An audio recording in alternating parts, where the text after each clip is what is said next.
ইতিহাসের চাকা কি তবে ঘুরে গেল? যে ইসরায়েলি আয়রন ডোমকে ভাবা হতো অভেদ্র দুর্গ, ইরানের মাত্র একটি অত্যাধুনিক ক্ষেপণাস্ত্রের ১৬টি অগ্নিপিণ্ড সেই দম্ভকে আজ ধুলোয় মিশে দিয়েছে। তেল আবিবের হৃৎপিণ্ডে আজ শুধু ধ্বংসস্তূপ আর হাহাকার। কিন্তু ঘটনা এখানেই শেষ নয়।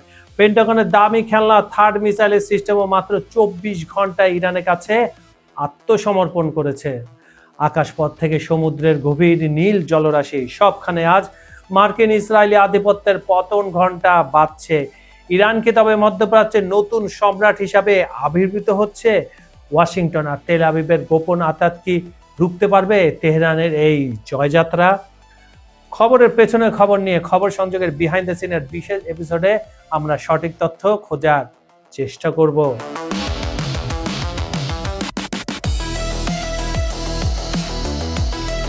ইরানের সামরিক সক্ষমতার এক নতুন অধ্যায় দেখল পৃথিবী।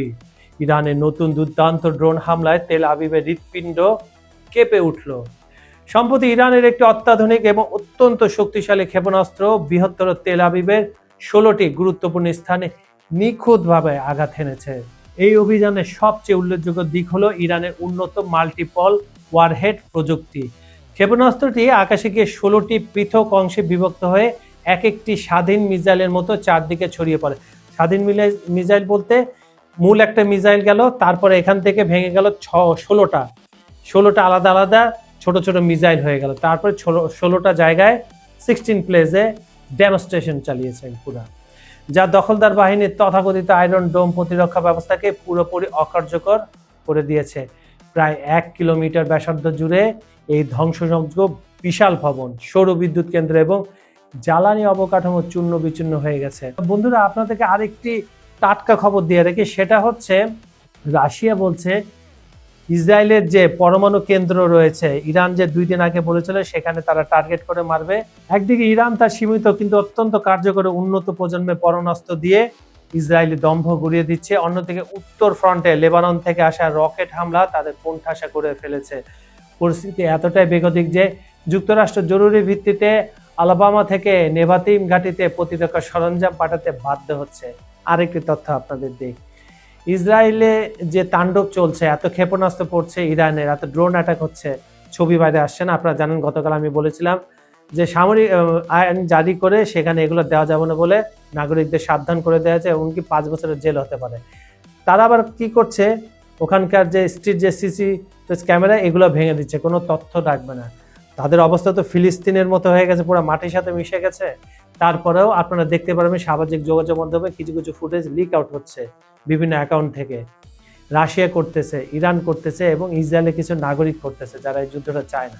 ইরানের এই সুপরিকল্পিত এবং প্রযুক্তিগতভাবে শ্রেষ্ঠ আক্রমণ প্রমাণ করে প্রতিরোধের নতুন যুগে তেল আবিব এখন আর নিরাপদ নয়।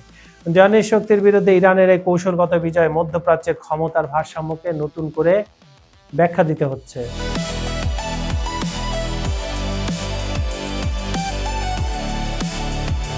মধ্যপ্রাচ্যে মার্কিন ও ইসরায়েলি আগ্রাসনের বিরুদ্ধে ইরান তার কঠোর অবস্থান পুনর্ব্যক্ত করছে।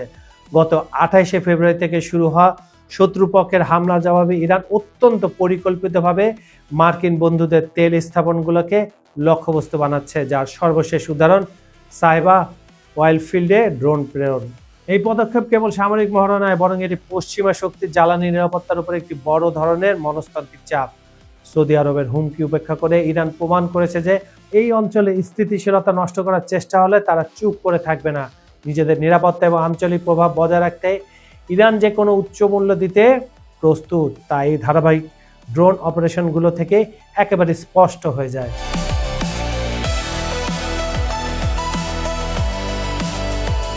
মধ্যপ্রাচ্যের ভূ রাজনীতিতে এক অভাবনীয় মোড় ঘুরিয়ে দিয়েছে ইরান সেনাবাহিনীর শক্তিশালী ইউনিট। মার্কিন সামরিক শক্তির অন্যতম স্তম্ভ হিসেবে পরিচিত থার্ড ক্ষেপণাস্ত্র প্রতিরক্ষা ব্যবস্থার 4টি রাডার মাত্র 24 ঘন্টায় ধ্বংস করে ইরান প্রমাণ করেছে তাদের নিজস্ব প্রযুক্তি আর সামরিক রণকৌশলের সামনে পশ্চিমা প্রতিরক্ষা ঢাল কার্যত অসহায়। ইরানের এই সফল অভিযান কেবল কিছু রাডার ধ্বংস করা নয়, বরং এটি মার্কিন আধিপত্যের মূলে এক প্রচণ্ড আঘাত। অত্যাধুনিক প্রিসিশন গাইডেড ক্ষেপণাস্ত্রের মাধ্যমে অত্যন্ত নিখুঁতভাবে এই হামলা চালিয়ে ইরান সেনাবাহিনীর শক্তিশালী ইউনিট বিশ্বকে বার্তা দিয়েছে তাদের সার্বভৌমত্বে আঘাত হানার কোনো চেষ্টা পেন্টাগনের জন্য চরম বিপর্যয় ডেকে আনবে। যেখানে প্রতিটি থার্ড ইন্টারসেপ্টরের পেছনে যুক্তরাষ্ট্রের কোটি কোটি ডলার খরচ হচ্ছে, সেখানে ইরানের সাশ্রয়ী অথচ কার্যকরী প্রযুক্তির কাছে এই বিশাল বিনিয়োগ আজ প্রশ্নবিদ্ধ। যুদ্ধে যুক্তরাষ্ট্রের প্রতিদিনে ব্যয় $1 বিলিয়ন ছাড়িয়ে যাওয়া এবং তাদের তথাকথিত অজেয় রাডার ব্যবস্থা গুড়িয়ে যাওয়া ইঙ্গিত দিচ্ছে কি মধ্যপ্রাচ্যে শক্তির ভারসাম্য এখন তেহরানের অনুকূলে। থার্ড সিস্টেমের মতো উচ্চ প্রযুক্তির প্রতিরক্ষা ব্যবস্থার অকেজো করে দেওয়ার মাধ্যমে ইরান তার সামরিক শ্রেষ্ঠত্ব ও কৌশলগত সক্ষমতার এক নতুন উচ্চতা স্পর্শ করেছে। এটি সাম্রাজ্যবাদী শক্তির বিরুদ্ধে প্রতিরোধ যোদ্ধাদের জন্য এক বিশাল অনুপ্রেরণা এবং আঞ্চলিক স্থিতিশীলতা রক্ষায় ইরানের অদম্য ইচ্ছা শক্তির বহিঃপ্রকাশ।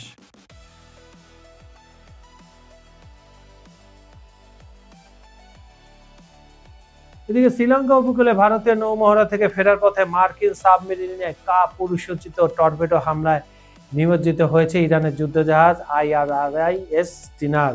এই বর্বরোচিত আগ্রাসনে 104 জন ক্রু শাহাদাত বরণ করেছেন। ইরানের ন্যাক্কারজনক হামলার তীব্র নিন্দা জানিয়ে একে আন্তর্জাতিক আইনের চরম লঙ্ঘন বলে অভিহিত করেছে। আহত 32 জন ক্রুকে উদ্ধার করা হলেও নিজ ভূখণ্ডে সুরক্ষিত নিয়োজিত এই বীরদের আত্মত্যাগ বৃথা যাবে না বলে দৃঢ় প্রত্যয় ব্যক্ত করেছে তেহরান। ইরান কি তবে মার্কিন দাবার গুটিয়ে ইরানে চলমান আগ্রাসন বন্ধের চাবিকাঠি এখন পুরোপুরি ডোনাল্ড ট্রাম্প ও বেঞ্জামিন নেতানিয়াহুর হাতে, এমনটাই স্পষ্ট হয়েছে ট্রাম্পের সাম্প্রতিক মন্তব্যে। সার্বভৌম একটি রাষ্ট্রের ভাগ্য নির্ধারণের দুই বিদেশি নেতার এই পরস্পর বিরোধী সিদ্ধান্ত নেওয়ার ঘোষণা আন্তর্জাতিক কূটনীতির চরম ঔদ্ধত্যের বহিঃপ্রকাশ। ট্রাম্পের দাবি অনুযায়ী তিনিও নেতানিয়াহু মিলে ইরানকে ধ্বংসের হাত থেকে বাঁচিয়েছেন, যা মূলত ইরানের উপর চাপিয়ে দেওয়া যুদ্ধ ও খামেনির শাহাদাত বরণকে বৈধতা দেওয়ার একটি অপচেষ্টা মাত্র। মার্কিন প্রেসিডেন্ট এই বক্তব্য প্রমাণ করে ইসরায়েলের স্বার্থ রক্ষায় ওয়াশিংটন কোনো স্বাধীন রাষ্ট্রের স্থিতিশীলতা নষ্ট করতে দ্বিধা করে না। মার্কিন সামরিক ঘাঁটি রক্ষায় জর্ডানের ড্রোন বিশেষজ্ঞ ইন্টারসেপ্টর পাঠিয়েছে ইউক্রেন। খুবই হাস্যকর কথা। ওয়াশিংটনের অনুরোধে সাড়া দিয়ে প্রেসিডেন্ট জেলেনস্কি দ্রুত এই সিদ্ধান্ত নেন। রাশিয়ার বিরুদ্ধে যুদ্ধে ইরানের ড্রোন মোকাবিলায় অর্জিত অভিজ্ঞতা কাজে লাগিয়ে মধ্যপ্রাচ্যে বন্ধুদের নিরাপত্তা ওয়াশিংটনের সঙ্গে কৌশলগত সম্পর্ক আরও সুদৃঢ় করাই কিয়েভের মূল লক্ষ্য। অথচ সত্যি হচ্ছে তারাই রাশিয়াকে দেওয়া ইরানের শাহেদ 136 ড্রোন নিয়ে দিন রাত মার খাচ্ছে। মধ্যপ্রাচ্যে আবার তারা ড্রোন বিশেষজ্ঞ পাঠানো নিছক রসিকতা ছাড়া আর কিছুই না বলছে বিশেষজ্ঞরা। ইতিহাস সাক্ষী কোনো সাম্রাজ্যবাদী শক্তি চিরকাল টিকে থাকতে পারে না। আজ যখন মার্কিন থার্ড আর ইসরায়েলি আয়রন ডোম তেহরান অত্যাধুনিক প্রযুক্তির সামনে তাসের ঘরের মতো ভেঙে পড়ছে, তখন বিশ্ব রাজনীতির মানচিত্র নতুন করে আঁকা হচ্ছে। 104 জন ইরানি বীরের রক্ত আর সাগরের নীল জলরাশি আজ সমস্বরে বলছে শোষণ আর আধিপত্যের দিন শেষ।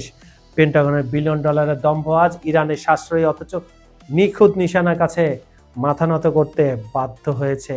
অনেকেই বলছেন ইরান কি তবে মধ্যপ্রাচ্যের নতুন সম্রাট? উত্তরটা হয়তো সময়ের গর্ভে লুকিয়ে আছে, কিন্তু বাস্তব এটাই যে প্রতিরোধের যে আগুন তেহরান জ্বালিয়ে দিয়েছে তা এখন ওয়াশিংটন থেকে তেল আবিব পর্যন্ত প্রকম্পিত করছে। জেলেনস্কি ড্রোন বিশেষজ্ঞ পাঠিয়ে জর্ডান রক্ষা করাটা যেখানে কেবল এক তামাশা, সেখানে ইরান প্রমাণ করেছে আত্মমর্যাদা রক্ষার লড়াই তারা কতটা অদম্য। পশ্চিমে সাজানো দাবার গুটি উল্টে দিয়ে ইরান আজ এক নতুন ভোরের ডাক দিচ্ছে। সত্যের এই জয়যাত্রা কি পারবে পুরো বিশ্বকে বদলে দিতে? আপনাদের মতামত এক্ষুনি কমেন্টে জানান। খবরের পেছনে খবর জানতে চোখ রাখুন খবর সংযোগে। আমি কাজল হাজার, বিদায় নিচ্ছি। আল্লাহ হাফেজ।